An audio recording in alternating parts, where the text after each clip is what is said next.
I'm going to open the Select Board Emergency Meeting of March 18th. Please rise for the Pledge of Allegiance to the flag. I pledge allegiance to the flag of the United States of America and to the republic for which it stands, one nation, under God, indivisible, with liberty and justice for all. Please remain standing to honor our men and women serving our country, both here and abroad, past and present. And please, let's have a little prayer for our country also. Thank you. All right. Take a deep breath. So number one, the COVID-19 strategy update. Yes, I just wanted to give the board an update of where the town is at right now in regard to its strategy with COVID-19, the coronavirus, and tell you about some work that's been done to date in town. So as you know, there's been the state public health notices that's required restaurant closures, prohibition of gatherings of over 25 people, and there's been a lot of general COVID-19 awareness and prevention information that's been posted through CDC, the Department of Public Health, the state, and including the town, our own website. So we have our website set up with an alert that directs to any new information we get that's posted on the health department's website. In addition to that, the schools have been closed per the governor's order until April 6th. Town offices are closed to the public right now until March 23rd, but we will continue to evaluate that, which is Monday, and we'll look at that by Friday to see if that needs to be extended. DPW is closed to the public. The Council on Aging and the libraries are closed to the public as well. Town playgrounds are closed until further notice, and recreation activities have been canceled until further notice. Board and committee meeting status. All non-essential board and committee meetings have been canceled through April 30th. Public meetings and hearings are limited to those that are considered necessary for the purposes of maintaining essential government functions and are mandated under federal, state, and local laws and regulations. We're also providing remote access. DCTV has been working on some options for remote access tonight.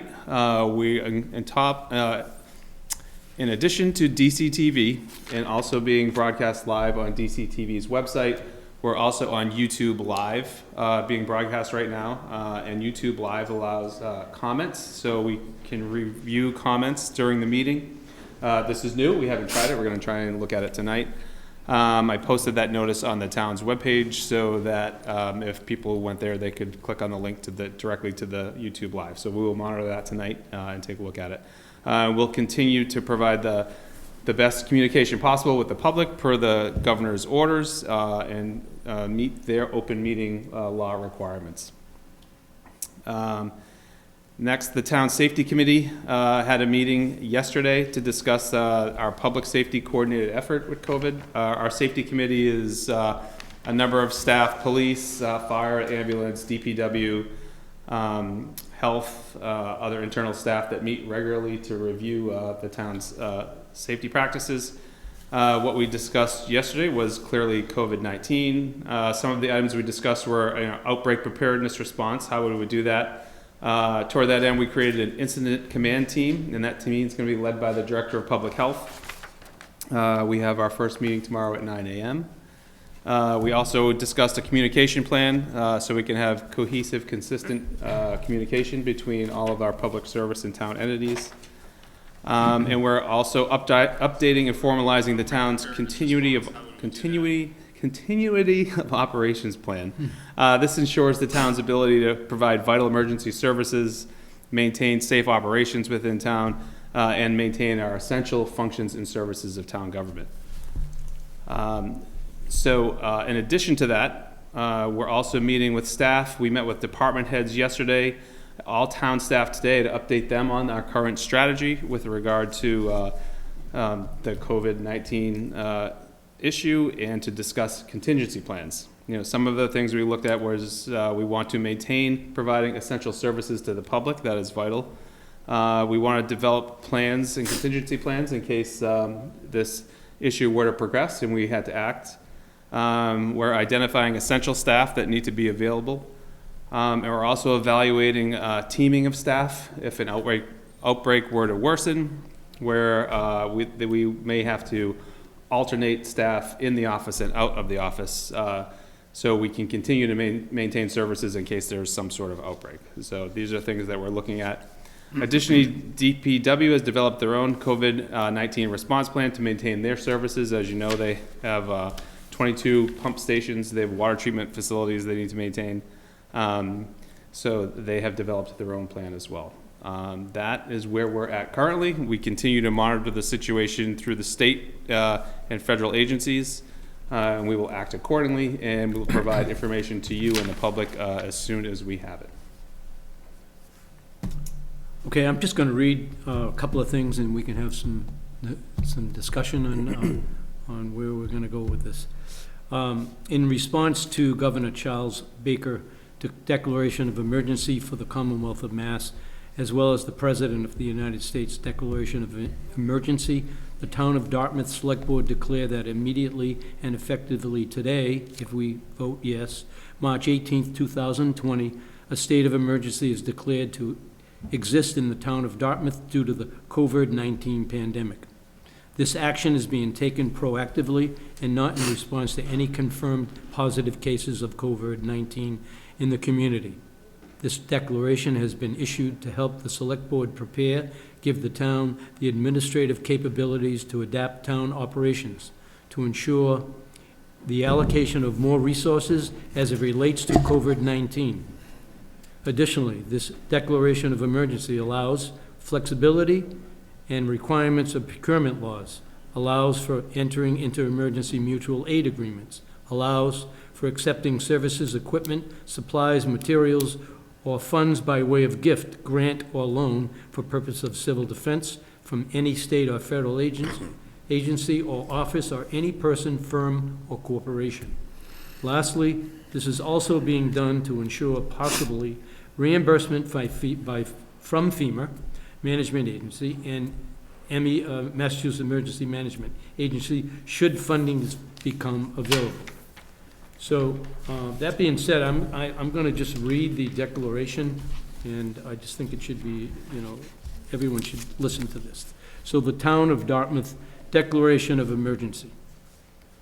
Whereas 2019 novel coronavirus COVID-19 has been declared a public health emergency of international concern by the World Health Organization, and whereas COVID-19 is a highly contagious and in some cases fatal respiratory disease, and whereas on March 10th, 2020, the Governor of Massachusetts declared a state of emergency to respond to COVID-19 and has determined that immediate public action is needed to prevent, minimize, or mitigate damage to public health, safety, or general welfare of the people of the Commonwealth and or property which may otherwise result from above described emergency.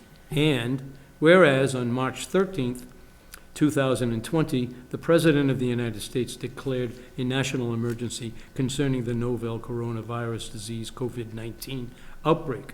And whereas as of March 16th, 2020, there are a number of presumed positive cases COVID-19 afflicting residents of Massachusetts. Whereas... That's 18, by the way. You said 16. That's what I have here. Yeah, the draft. Yeah, it was a draft, I'm sorry. Okay. So I'll repeat that. Whereas of March 18th, 2020, thank you, Frank. Sure. There are a number of presumed positive cases of COVID-19 affecting residents of Mass, and whereas the ongoing transmission of COVID-19 can be expected to greatly impact the health and welfare of residents and employees of the town of Dartmouth. Now, therefore, we, the Town of Dartmouth, Select Board and Board of, pursuant to our powers under Chapter 639 of the Acts of 1950, the Civil Defense Act, Section 3-2B of the Town of Dartmouth's General Bylaw, and all other applicable laws and regulations, issue this declaration of emergency in the Town of Dartmouth.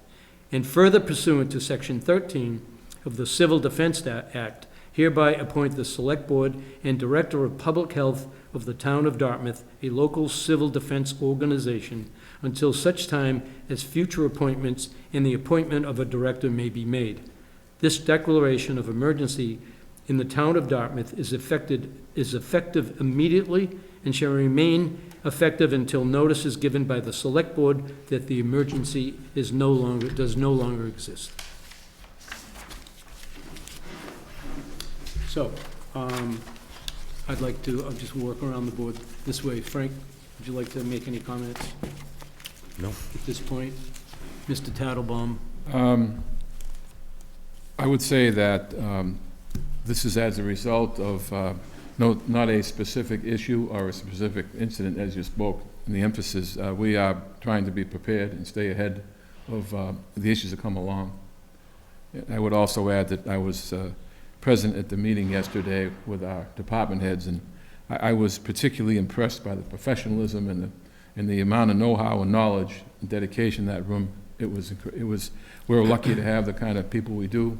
Sean led a great meeting, Sean McGinnis, and I think we're in really good hands, but it's our job to stay ahead of it, and I would fully support, obviously, this declaration of emergency.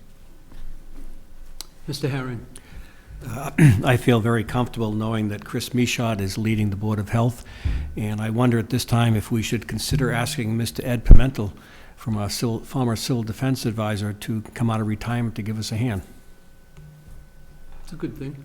We'll see if he can do it. Wouldn't hurt. Thank you. Yes, Thank you, John. Mr. McDonald? Never in my time being on this board would I thought of instituting a 70-year-old act to on civil defense. It just doesn't seem possible, but I understand the reasoning behind it. I understand the possibility of any kind of expenditure made by the town on extraordinary circumstances being reimbursed by the state or federal government. So I totally endorse this.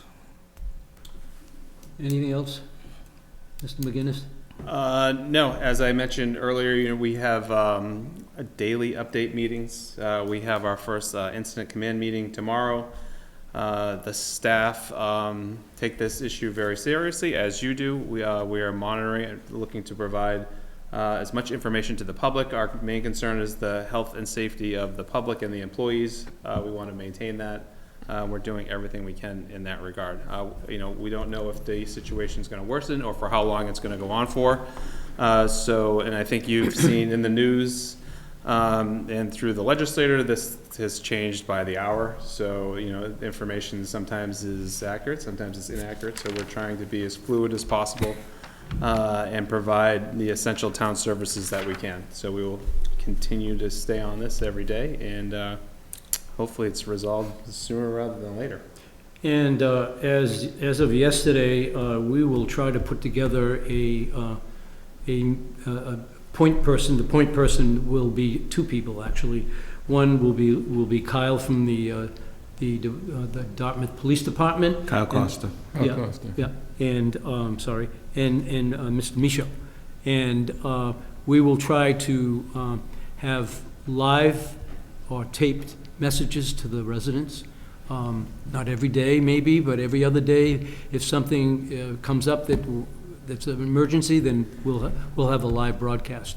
But we will not leave you in the dark. We're here for you. That's why we're here tonight, to protect our residents. I mean, this is a momentous time for the town and our country. And these are very difficult times, and we need to take them serious. We need to pay attention to all the suggestions by the federal government, the state, and now the town, and stay away from large crowds, especially if you're 60 years old or older. And just pay attention to that. It could be disastrous if you do not. Again, social media, and I really very concerned about it. I think you should pay attention to Kyle Costa, to Mr. Michaud, and their statements, and to legitimate media sites. Legitimate media sites. It's all over the place. People are nervous. I truly understand that. I'm just as nervous. I'm sure you can hear it in my voice. In our business, we're having meetings every hour, it seems. That bubble keeps changing. Every hour, yesterday there was something, now today it's different. And we'll be on it every day. When it changes, we'll make the necessary changes to implement what we need to do to keep our residents safe. And thank you very much, Mr. Tattlebaum.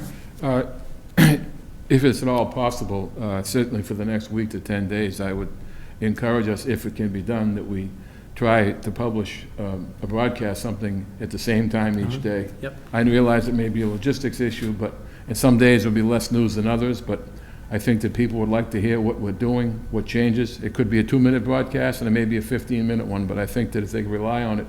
And Kyle Cost is a professional, he's a great choice. And of course, Chris Michaud is, and does an incredible job, has something to say about everything, and he's a real authority. If we can do that, I would. We'll try to like to put that encourage it. together. I'm sure DCTV will do whatever they can Yeah, to right. make that happen. And I know the residents of the town will enjoy that, and it'll give them some sense of security. Yeah. That's what it's about, a And sense we- of right, security. And we hear enough about national and state issues, but I think that, We're trying to take care of business in the town of Dartmouth. absolutely. And please, one other thing about our elderly. Thank you. If you have friends or relatives or neighbors that are elderly, please give them a call, see how they're doing. Could there be anything you could leave on their doorstep? Some food, some chicken soup, or whatever, or just a phone call to check in with them. I think it would be greatly appreciated by the elderly. Anyone else, any other comments? Mr. McDonald? Yeah, I think what's most important is common sense. And that's the most important thing. As we all know, in the last week or so, we've seen just absolutely ridiculousness out there. And, you know, I mean, really, you only have to point to the bulk buying of toilet paper as part of, you know, what the heck. In my profession, I deal with the elderly, the handicapped and disabled, and other residents who do not fit, who are not in that category, through housing. And we have some, you know, we have some concerns there, not only with them, but also with staff. In my second job, this one, we have to deal with the entire town, and with my third job, I work in a supermarket, so I see the craziness there, and I've seen it live in front of me. There are some supermarkets in the area that are planning specific times for people over the age of 60 to shop, so that they can do so without having to deal with the mayhem. Just contact your local supermarket to find out if they have special plans. I do know Stop and Shop is doing it. I believe Shaw's is doing it, and I believe Market Basket is doing it. And thank you to all of them for doing it. Yes, very much so. But you also, in the last few days, have seen the results of the governor's order. The mall is not very, there's not a lot of cars there. Restaurants have closed their doors for in-house trafficking, available for takeout. Again, it's a common sense thing. And I think part of it, if you just pay attention to what the experts are telling you, then this is something that can be dealt with relatively quickly, easily, and without having to go through a lot of craziness. So, with that, Mr. Chairman, I move that we enact the declaration of emergency as read. I make that motion. We have a motion. I would second that, but I We have a couple of comments. Second.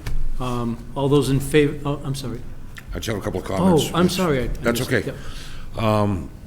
One, I believe, I know the COA is closed, but I believe the food pantry is still open. Is that correct? Yes. I would just like to remind people that we have folks in this town that depend on that food pantry to get enough food to last through the week or the month. So I'm sure they would appreciate any, cases of beans or pasta or something like that that could be easily dropped off without incident. because we need to think of those people, especially since it's difficult to get out nowadays and to mingle. And the other point I wanted to make is that, I hear a lot of conversation about people saying, well, the incidence of catching this is low, and that's true. But it gets, as more and more cases develop, the probability gets less and less low. The problem with this is that it's highly contagious, and there is no cure. So the only way you can stop the cycle is by breaking contact with other human beings. If you can stop the spread, we can be over and done with this in a relatively quick amount of time. And when you hear the professionals talking about flattening the curve, that's what they're talking about. The curve is the rate of increase of incidence. If for one day or 1 week, people could just stop having any contact with anybody else, that curve would immediately start to fall and eventually decline, because contact is the only way this is spread.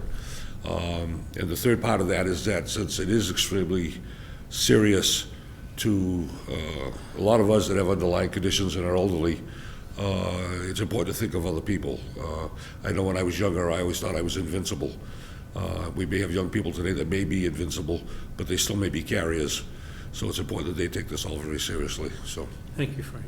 Just to expound upon the Yes, COA, Mr. the COA services are still available too, doctor's appointments and whatnot. Angela Botello from the COA has indicated that she's continuing that part of her job, scheduling people for doctor appointments and stuff like that, so that continues. It's just there's no visitors to the site itself.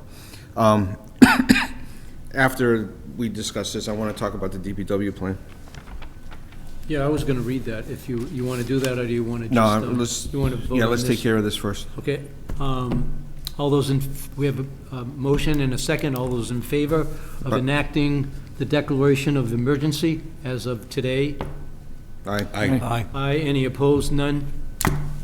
The declaration of emergency is in effect. Okay. I know we had a late email from the DPW regarding their response plan. And in the email, Mr. Hickox had asked that the select board, I guess in all intents, implement the plan or approve the plan. I don't know if everybody had a chance to read it. Basically, what it is, let me just highlight the plan itself. It's basically to protect the health and safety of the frontline personnel and support staff that provide the critical functions of the DPW. These actions are to mitigate potential exposure to the employees and in order to maintain continuity of the operations. The DPW's top priority is to maintain the continuous and reliable operation of the drinking water supply and distribution system, the collection and the treatment of sanitary sewage, and the collection and disposal of solid waste. It also provides the emergency response and repair to our utility and roadway infrastructure. 82 of the DPW employees are considered essential personnel during emergency operations. Effective immediately, non-essential DPW services will be suspended until further notice. And that's public access to all DPW facilities except the transfer station. All DPW non-emergency construction and maintenance activities are on hold, and in-home access unless deemed by emergency by a supervisor. So basically going into somebody's house and whatnot.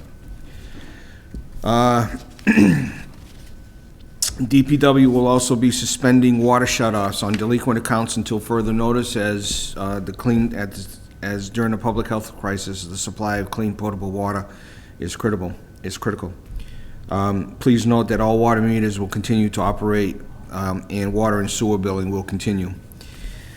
All DPW employees are considered essential personnel under the Board of Public Works Essential Personnel Policy. Essential personnel will be required to report to work at scheduled times provided by their immediate supervisor. The hours and the days of work may be staggered in order to limit exposure of the entire workforce at one time. In order to encourage social distancing, some DPW employees will work reduced and/or staggered hours and may be directed to stay at home until further notice. However, these essential personnel are considered to be in standby status. Standby status means that you may be contacted during normal work days, hours to provide support, and may be required to report immediately to your supervisor as needed. Therefore, it is imperative that employees are at home in a standby status recognize their need to be ready and available to answer their phones and to respond to work-related calls and to report to work if so directed. Essential personnel at times may be working at home. This will allow the administration and support staff to continue while protecting the health and safety of their employees. Effective Friday, until further notice, the DPW will implement an operational response plan designed to maintain the continuity of DPW operations. This response plan will prioritize staffing levels and establish 2 teams for each DPW division's operation. The use of 2 teams working in alternate shifts will limit the exposure of the entire workforce at any one time. That'll be essentially for the water treatment plant, the sewage treatment plant, and the 22 pump stations that the DPW takes care of. So I know that's the plan that they do, and I want to make a motion that the select board endorse that plan. Second. We have a motion to endorse the plan. I'm sorry. Go ahead. I just have one question. Sorry. I have one question for a little clarification. DP access to all DPW facilities except transfer station. We have 2 transfer stations, one for leaf and brush and the other for recyclables. I notice a lot of landscapers are still working, so will both of those facilities be open? I'm assuming when they say transfer stations, they say yes. Okay. But I would think We'll check on it. we can double check on Yeah, that. okay. just For to make sure, yeah. Yeah. So we have a motion and a second. All those in favor? Aye. Aye. Any opposed? None? We endorse the DPW's request. That's another example of why we're here tonight and what we just did. If we didn't do this, we would not be able to help the DPW with their issues, and it's basically funding and staffing. So, thank you. I think that's the most important part. Yep. Anyone else? So before we adjourn, this is a silent enemy, but we will win the war. God bless America. Need a motion We to all set? adjourn? I make a motion to adjourn, and we'll see you Monday night. Yes. Second. We have a motion to adjourn in a second. All those in favor? Aye. Opposed? None? Meeting is adjourned. Thank you.